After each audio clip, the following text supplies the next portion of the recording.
You're listening to Scary Sleep Stories presents The Dark Hours. It began with Scout, 6 years old, black lab, sweet, lazy, maybe too attached. He usually spent mornings dozing in the kitchen or pressing his nose against the sliding door to bark at squirrels. But that Sunday morning, I found him sitting still in the backyard, not sniffing the air, not watching for birds, just sitting, staring, facing west. At first, I thought he was tracking something I couldn't see, a scent, a fox.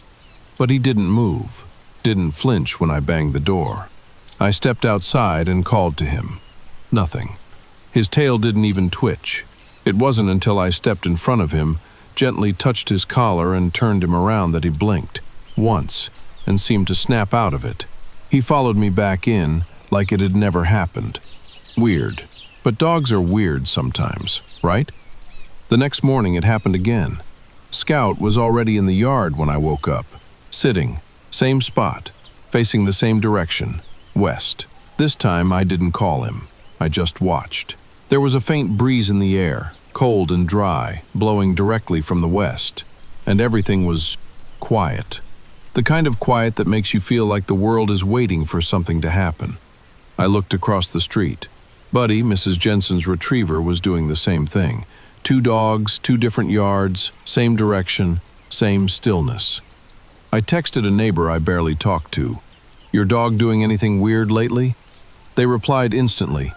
"Facing west all morning, creeping me out, you too?" That's when the unease began. Tuesday morning I went for a walk, not for exercise, for confirmation. By the time I made it halfway down the block, I counted 9 dogs. Every yard that had one, they were outside, all sitting, all quiet, all staring west. Even the ones that were usually hyper, jumping at fences, barking at cars, were dead still. And it wasn't just the dogs. A cat perched on a rooftop froze mid-stretch. A row of pigeons lined up on the power line above me, all facing west. I stopped walking. Something about it felt wrong, not supernatural, not yet. Just off, like walking into a room you didn't know you weren't supposed to enter. When I got back home, Scout was still out there, but now he was growling. I couldn't take it anymore. I loaded Scout into the car and drove west. Not for any reason I can explain, it just felt like I had to. We drove past the edge of town, past the last gas station, out into the fields and empty stretches of 2-lane road. The sun set behind us. The land ahead looked like it had been abandoned for years. Scout stood in the back seat, unmoving. At exactly 3:13 a.m., he growled again. Then I saw it. A figure, in the middle of the road. Tall, thin, unmoving. Arms too long. Head tilted. No visible features. Just a shadow with shape. It didn't move. Didn't blink. Didn't exist, if I'm being honest with myself. I blinked, and it was gone. Scout whimpered in the back seat, then sat down, facing west. That was the last time I saw Scout alive. When I woke up Thursday morning, he was gone. The back door was still locked. No paw prints, no dragging leash, no sound, just gone. I wasn't alone. Social media exploded. "My dog vanished last night. She was in the house. No doors opened. She's just gone. They're walking somewhere. I can feel it." One user, from 2 towns over, posted a photo, a dirt trail deep in the hills, a line of dogs all walking, side by side, same pace, silent, all facing west. People began calling them the Western Strays. The police didn't respond. Animal control refused interviews. Something was happening, and nobody was talking about it. That night I sat up waiting, hoping, watching. At 2:48 a.m., I heard soft scratching at the front door. I froze, then slowly got up. I didn't want to look. I wanted to believe maybe, just maybe, it was Scout. It wasn't. It was another dog, smaller, shivering, muddy. Wrapped around its collar was a torn piece of black nylon. It looked like Scout's leash, but it was the metal tag that got me. There were no letters, just 3 numbers burned into the metal. 327. I reached for it. The dog flinched, then backed away, turned, faced west, and walked into the dark. The next night, I heard a whisper at my window. Not a knock, not a bark, a whisper, one word. I couldn't hear it clearly. It was like it was inside my ears instead of coming through the glass. I looked out. Nothing. But I knew something had passed by.